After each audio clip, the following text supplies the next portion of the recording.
اعوذ باللہ من الشیطان الرجیم بسم اللہ الرحمن الرحیم اللہم صلی علی محمد و آل محمد۔ میرے تمام سننے اور دیکھنے والے مومنین اور مومنات کو میری طرف سے میرے چینل ناطق قرآن کی جانب سے السلام علیکم۔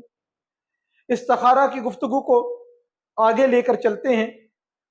اور وہ امور جو استخارہ کرنے سے پہلے انجام دینے ہیں، اس کے پہلے 2-3 کلپ جو ہیں وہ یوٹیوب چینل پر آپ کو ناطق قرآن پہ مل جائیں گے۔ اب وہ معاملات جو استخارہ کرنے سے پہلے کے مراحل میں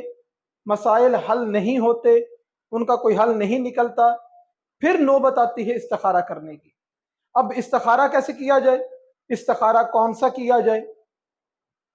وہ استخارہ کرنے کے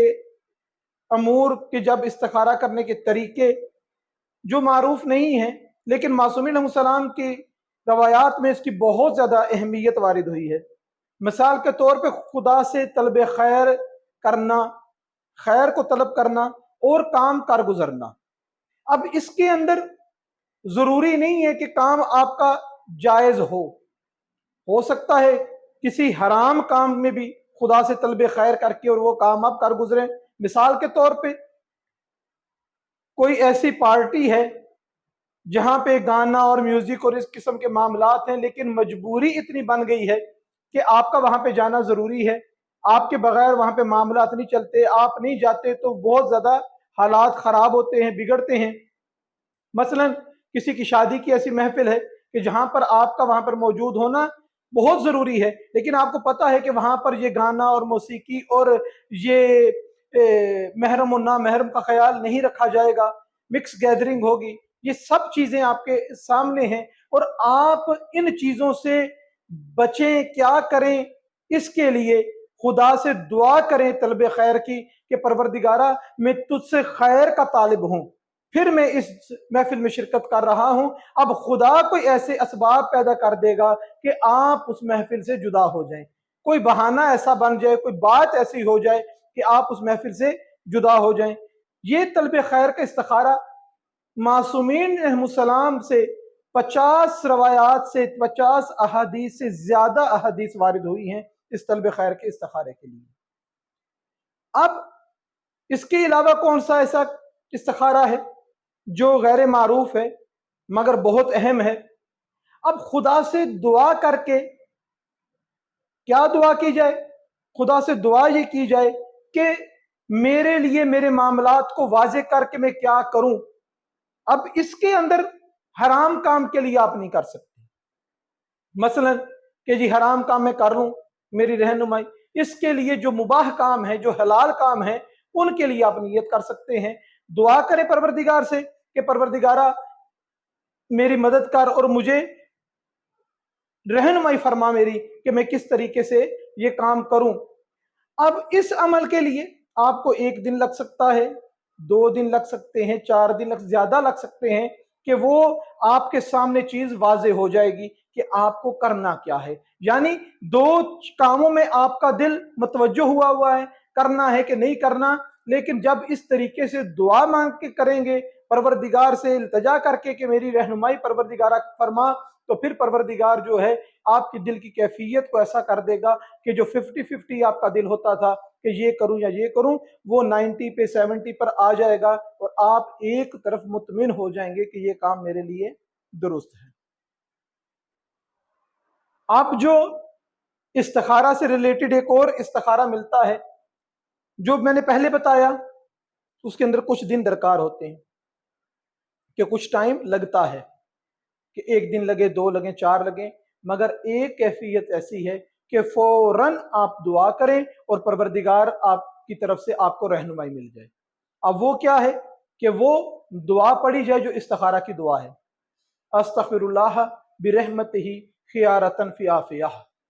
اس دعا کا ورد کرنا ہے، یہ دعا تلاوت کریں گے۔ اس کی ترتیب کیا ہے؟ معصومین علیہ السلام کے روایات میں ملتا ہے کہ اگر کوئی عام کام ہے تو 7 مرتبہ اس کی تلاوت کی جائے، اول اور آخر 3 مرتبہ درود محمد اور آل محمد علیہ السلام پہ پڑھا جائے، اور 7 مرتبہ یہ دعا پڑھ کر اپنے دل پہ نگاہ کریں کہ آپ کا دل کیا کہتا ہے، کام کے کرنے کو نہ کرنے کو کس طریقے سے کیا ترتیب بتاتا ہے، فوراً آپ کا دل ایک طرف جھکاؤ آپ کے دل کا محسوس ہو جائے گا کہ جس کام کی طرف آپ کا ارادہ ہوگا۔ اگر آسان کام ہے تو 7 مرتبہ پڑھ کے آپ اپنے دل کی طرف متوجہ ہوں، اگر مشکل کام ہے تو اس کے لیے اس دعا کو 101 مرتبہ تلاوت کیا جائے، 101 مرتبہ تلاوت کر کے اپنے دل پہ نگاہ کریں، دل جس طرف مائل ہو رہا ہے، جھک رہا ہے، اس کام کو کر دینا، یہ پروردگار کی طرف سے رہنمائی ہے۔ ہمارے چوتھے مولا و آقا حضرت امام علی زین العابدین علیہ السلام اس ترتیب میں جب کوئی کام کرتے تھے تو آسان کام کے لیے مولا فرماتے تھے کہ 10 مرتبہ اس دعا کو پڑھو، استغفر اللہ استخارہ والی دعا کو، اور اگر مہم کام ہے، مشکل کام ہے کوئی، تو اس کے لیے آپ اس کو 200 مرتبہ تلاوت کریں۔ آسان کام کیا ہے کہ میں نے سفر پہ جانا ہے، جائیں کہ نہ جائیں، تو آسان کام، اور مشکل کیا ہے کہ میں بہت کوئی کاروبار شروع کرنا چاہتا ہوں، کروں کہ نہ کروں، اس کا جو معاملہ ہے نقصان نہ ہو جائے، کوئی جو میرے پاس جمع پونجی ہے سب میں نے اس میں لگانی ہے، تو اس سے پہلے مشورہ بھی کر لیا، تمام مراحل سے گزر گئے، نہیں کوئی بات بنی، اب اس کو 200 مرتبہ پڑھ کے یا 101 مرتبہ پڑھ کے اپنے دل پہ نظر کریں، جو دل اس وقت آپ کو اشارہ دے اس کام کو کر لیں۔ یہ پروردگار کی طرف سے ایک ہدایت ہے، اور یہ طریقہ ہمارے اہل سنت بھائیوں میں بہت زیادہ رائج ہے استخارے کا۔ اس کے علاوہ جب حضرت امام جعفر صادق علیہ السلام سے کسی نے پوچھا کہ میں متذبذب ہوں کہ کام کیسے کروں، تو یہ بغیر نماز کے بھی استخارہ کیا جا سکتا ہے، ضروری نہیں کہ اس کے لیے ہم نماز پڑھیں، مگر اس وقت ہمارے مولا اور آقا چھٹے امام علیہ السلام فرماتے ہیں کہ اگر تم چاہتے ہو کہ تمہارا دل ایک طرف مائل ہو جائے اور تم پہ واضح اور آشکار ہو جائے، تو تمہیں چاہیے کہ جا نماز پہ کھڑے ہو کے یہ دعا پڑھو۔ اب جا نماز پہ کھڑے ہو کے مطلب کیا ہے کہ نماز پڑھتے ہوئے اس دعا کو پڑھا جائے۔ کس مقام پہ پڑھا جائے؟ اس کو مستحب نماز ہے یا واجب نماز ہے، آخری رکعت کے آخری سجدے میں، مطلب آخری رکعت کے دوسرے سجدے میں اس دعا کو پڑھا جائے،